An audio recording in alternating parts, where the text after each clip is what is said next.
Hey, this is Jody with WeldingTipsAndTricks.com. Today we're doing part 2 of a series on 6G pipe welding tips. Today's the hot pass. Last week we did the root pass and just touched on the hot pass just a little bit. We're going to back up a little bit and talk about the amperage ranges for the root pass. If you got a little bit of a big gap, a little bit bigger than 1/8, like a 532, about 65 amps seem to work pretty well for this joint. And then a little bit, if you got an 1/8 inch gap, 70 to 75. This is using the dip keyhole technique, and then 80 to 85 if you got a little bit of a tight gap, like a 332. So here's a wide gap, like about a 5/32, set at 65 amps. And that looks something like this, where you're just barely keyholing. It's a slow process when you're using the dip keyhole technique. You're barely watching those corners of the land keyhole and just not getting crazy, keeping that rod in there, keeping the puddle satisfied, and you just keep going like this. Now, if you got a little bit narrower gap, about a 1/8, about 70 amps seems to be about right, at least on the machine I was using. It looks relatively the same, but obviously a narrower gap is going to take a little bit more amperage. A wider gap takes less amperage, or it'll just get out of control with you. You don't want that thing keyholing too bad, or on the bottom it'll suck back. You feed enough rod and you don't keyhole much, even on the bottom you can push it through a little bit, especially if you can feed the rod a little bit toward the inside of the pipe.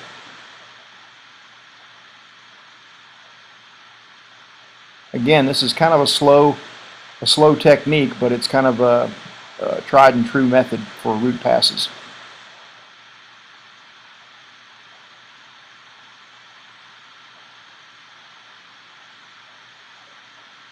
Now, this is just barely wider than a 3/32 here, so I'm turning it up to 80 amps. You can see that's a hotter puddle, not moving much side to side because the gap is narrow. It'd be hard for me to push it through on the bottom like that. And then, of course, 90 amps sometimes it's just out of control unless you got a very narrow gap and you're on the top and you're really trying to push it through. You can see the keyhole is just kind of getting a little bit crazy here. You want to control the puddle. You don't want to fight it.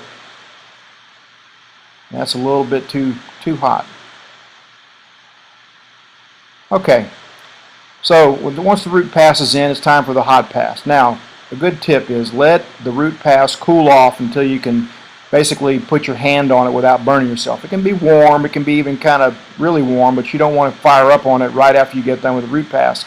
You don't want to go to all that trouble of putting a good root pass in there only to melt through and suck back and screw it up. So take the time, go get a drink of water, take your jacket off, do whatever it takes to make yourself wait. You don't want to speed cool it, you don't want to quench it, but you don't want to weld on it while it's hot. So coming off the bottom now with that hot pass, you might have noticed I bent the wire a little bit, a couple inches up from it, kind of helped me get a bead on it. And I'm using a TIG finger, otherwise my fingers would just be smoking right now.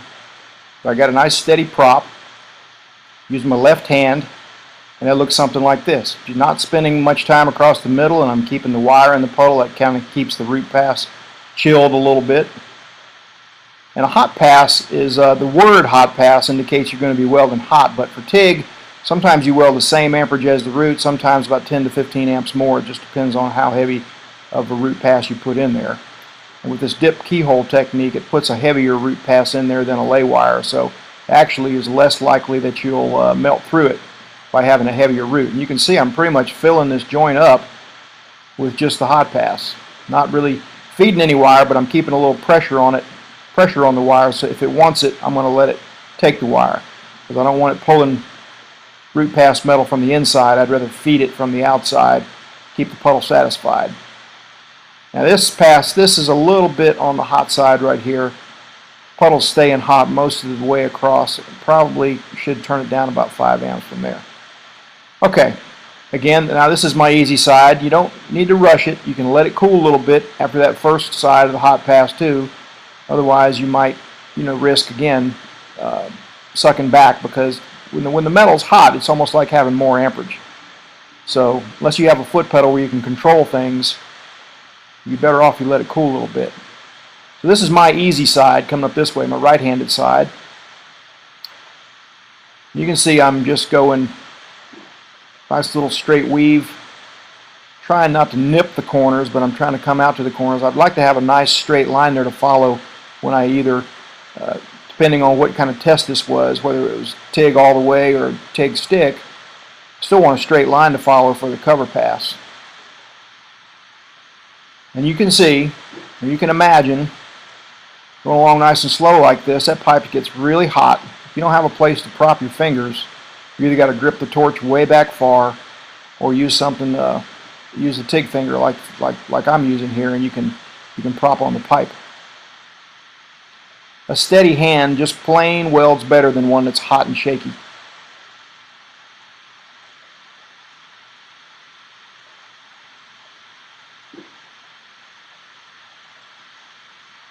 Now a 6G, you're always having to reposition yourself. You got to think ahead a little bit, think of where your body needs to be in the next 5 to 10 seconds, and you kind of got to be moving all the time. That's what makes it hard. That's why they use 6G for the test.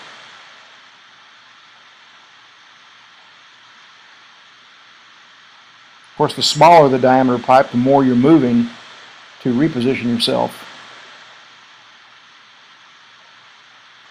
Just why a lot of people give a 2-inch test to test the welder. They know if you can make a 2-inch test, odds are you can do a 6 or an 8-inch pretty easily.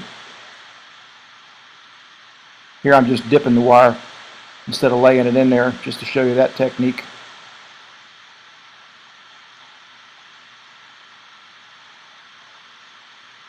Alright, time for a unashamed promotion here. If you've been following my videos any time at all, you know I put out one a week, and I go to quite a bit of effort to do it, and the only way I can keep doing it is to make a little money every now and then. So I've got a good product here. It'll help you if you're welding pipe or anything else practically, if you need a place to prop for TIG welding. So I'm going to show some examples here of where this TIG finger really shines and really comes in handy. Something small bore like this, small tubing or pipe where you need a place to prop and there's no place to readily prop, you can prop right next to the weld and you're good to go.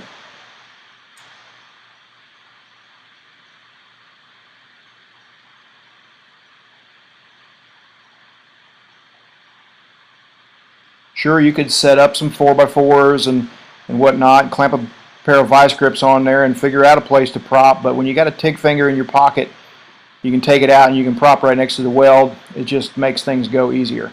If you're in school or welding small aluminum pieces, you know how hot they get, how quickly.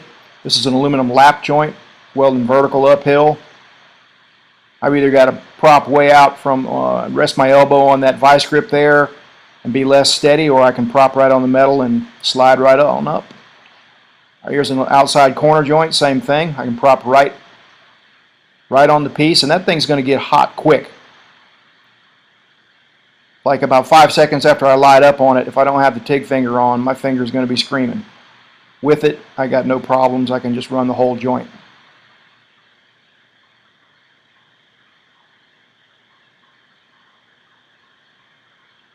And there you have it. Hey, where'd that come from? Who put that there? That's a distraction.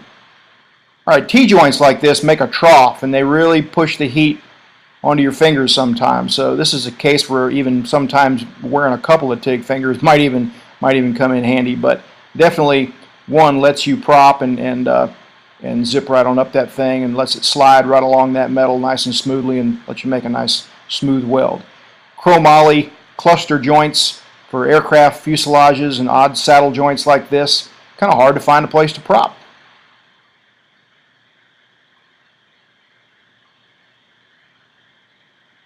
But again, when you got a steady hand, because you got a steady prop, the weld's just going to come out better.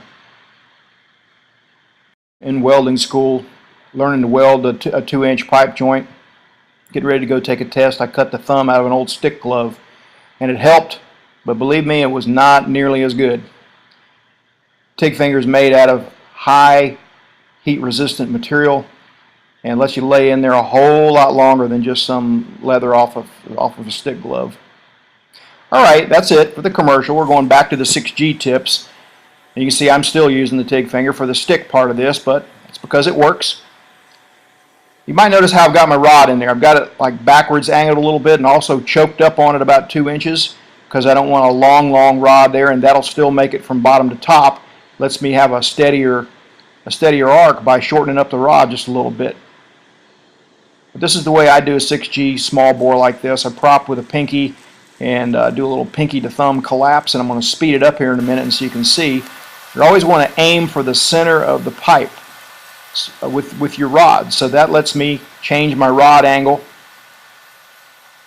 and collapse as the rod shortens up, and that lets me go from bottom to top without stopping, and that's a good thing because you don't want any more tie-ins than you need on a test. That's it for today. So just go to the bottom of this YouTube video if you're on YouTube and look for that description box. The blue link will take you to the store on the Welding-TV website, and order your TIG finger and do it now.